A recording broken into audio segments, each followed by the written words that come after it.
യേശുനാമത്തിൽ സഹോദരനോട് ക്ഷമിക്കുവാൻ ആഗ്രഹിക്കുന്ന ഏവർക്കും ഈശോമിശിഹായ്ക്ക് സ്തുതിയായിരിക്കട്ടെ.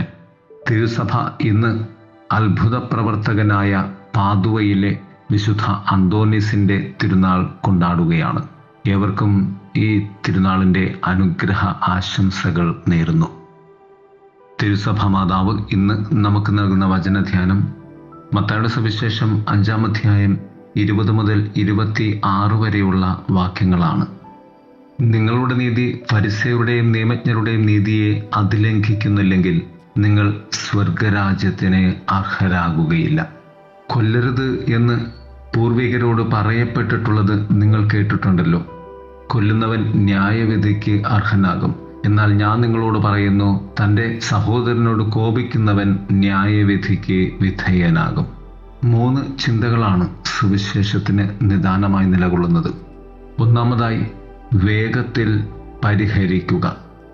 സ്വയം നീതീകരിക്കുന്ന നീതി വിഷമാണ്, അത് നാശമാണ്.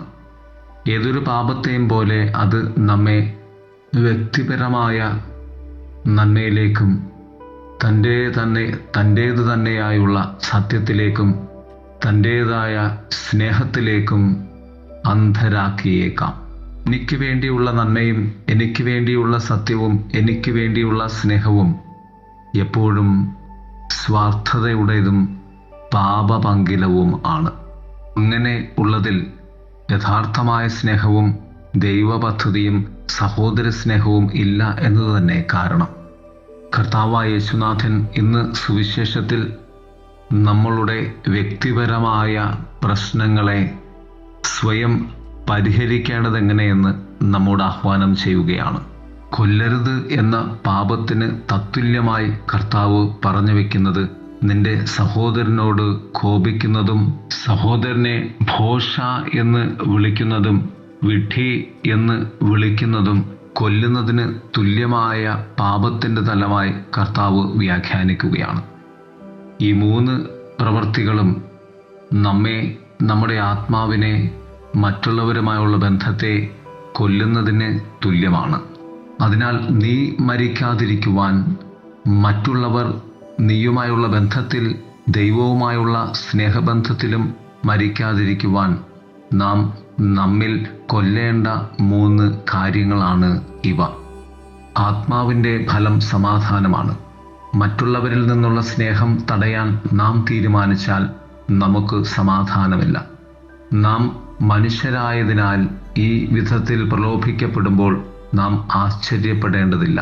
എന്നാൽ നമ്മുടെ അഹങ്കാരത്തിന് പകരം എളിമയും നമ്മുടെ കോപത്തിന് സമാധാനവും നൽകുവാനുള്ള കൃപയ്ക്കായി നാം കൂടുതൽ ദൈവത്തിൽ ആശ്രയിക്കണം. വിശുദ്ധ പൗലോസ്ലീഹ നമ്മെ ഓർമ്മപ്പെടുത്തുന്നു, പ്രിയപ്പെട്ടവരെ, പ്രതികാരം നിങ്ങൾ തന്നെ ചെയ്യാതെ ദൈവത്തിൻ്റെ ക്രോധത്തിന് വിട്ടേക്കുക. എന്തെന്നാൽ ഇപ്രകാരം എഴുതപ്പെട്ടിരിക്കുന്നു, പ്രതികാരം എൻ്റെതാണ്, ഞാൻ പകരം വീട്ടും എന്ന് കർത്താവ് അരുൾ ചെയ്യുന്നു. താഴ്മയോടെ ജീവിക്കാനും കർത്താവിൽ ആശ്രയിക്കുവാനുമാണ് നാം വിളിക്കപ്പെട്ടിരിക്കുന്നത്. 2, ന്യായവിധി. ഫരിസേയരുടെയും നിയമജ്ഞരുടെയും നീതി അവരെ ന്യായവിധിക്ക് വിധേയരാക്കി എന്ന് യേശു നമ്മോട് പറയുന്നു. അവർ നിയമത്തോട് ചേർന്നു നിൽക്കുന്നതിനാൽ തങ്ങൾ നീതിമാന്മാരാണെന്ന് അവർ നിശ്ചയിച്ചു. നിയമത്തിൻ്റെ അക്ഷരമല്ല, അഥവാ ലിഖിതങ്ങളല്ല, മറിച്ച് നിയമത്തിൻ്റെ ആത്മാവ്, അതായത് സ്നേഹം എന്ന നിലയിൽ ജീവിച്ചുകൊണ്ട് അവരെ മറികടക്കാൻ യേശു നമ്മെ വിളിക്കുകയാണ്. നാം നന്നായി സ്നേഹിക്കുന്നതിൽ കുറവുണ്ടാകുമ്പോൾ ആത്മീയ പരിണിത ഫലങ്ങൾ ഉണ്ടാകുമെന്നും ഭൗമിക പ്രത്യാഘാതങ്ങൾ നേരിടേണ്ടി വരുമെന്നും യേശു മുന്നറിയിപ്പ് നൽകുന്നു. 10 കൽപ്പനകൾ പാലിക്കുന്നത് യഥാർത്ഥമായും താൽക്കാലികമായും ആത്മീയമായും സന്തോഷത്തിലേക്കുള്ള ഒരു വഴി കാട്ടലാണ്. 3, സമ്മാനം. ദൈവിക രൂപകൽപ്പനയാൽ നമുക്ക് കെട്ടിപ്പടുക്കുവാനുള്ള ശക്തിയും തകർക്കുവാനുള്ള ശക്തിയുമുണ്ട്. സ്വയനീതിയോ കോപമോ ക്ഷമാശീലമോ മുറുകെ പിടിക്കുമ്പോൾ മറ്റുള്ളവരെ സ്നേഹിക്കുവാനുള്ള നമ്മുടെ കഴിവിനെ തടയുന്നുവെന്ന് ഈ സുവിശേഷത്തിൽ യേശു നമുക്ക് കാണിച്ചു തരുന്നു. മുകളിൽ നിന്ന് നിരുപാധികമായി നാം സ്നേഹിക്കപ്പെട്ടതിനാൽ നമ്മുടെ പാതയിലുള്ള യേശുവിൻ്റെ സ്നേഹത്താൽ, സാന്നിധ്യത്താൽ ആ യേശു സ്നേഹം വ്യാപിപ്പിക്കുവാൻ നാം പ്രത്യേകമായി വിളിക്കപ്പെട്ടിരിക്കുന്നു. അനുരഞ്ജനത്തിൻ്റെ കൂദാശയാൽ നമ്മുടെ പാപം കഴുകിക്കളഞ്ഞും സമാധാനപരമായ സന്തുലിതാവസ്ഥ പുനഃസ്ഥാപിച്ചും അങ്ങനെ നാം ക്രിസ്തു സ്നേഹത്തിൻ്റെ മക്കളായി തീരുവാൻ നമുക്കാകും. നന്മപ്രവൃത്തികളും ഉപവിപ്രവൃത്തികളും ചെയ്യുമ്പോൾ പിശാച് ഭയപ്പെടും. എന്നാൽ കുരിശടയാളം വരയ്ക്കുമ്പോൾ പിശാച് നമ്മിൽ നിന്നും ഓടിയകലും എന്ന് വിശുദ്ധ അന്തോനീസ് പറഞ്ഞിട്ടുണ്ട്. പ്രിയമുള്ളവരെ, നമ്മുടെ നന്മപ്രവൃത്തികളും സ്നേഹപ്രവൃത്തികളും ഒക്കെ തിന്മയെ നമ്മിൽ ഭയപ്പെടുത്തുന്ന ഇടപെടലുകളാണ്.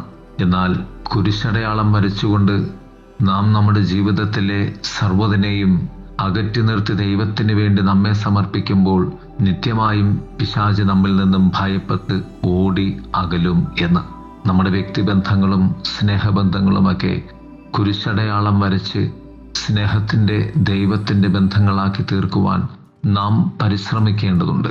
വിശുദ്ധ അന്തോനീസിനോട് ചേർന്ന് നിന്നുകൊണ്ട് അത്ഭുത പ്രവർത്തകനായ വിശുദ്ധ അന്തോനീസിനെ ദൈവത്തിൻ്റെതാക്കി മാറ്റിയ ഈ സ്നേഹത്തിൻ്റെ കുരിശ് ബന്ധത്തെ നമ്മുടെ ജീവിതത്തോട് ചേർത്ത് വെച്ചുകൊണ്ട് നമുക്ക് ദൈവത്തിൻ്റെതായി മാറാം. ദൈവം നമ്മെ സമൃദ്ധമായി അനുഗ്രഹിക്കട്ടെ. ആമേൻ.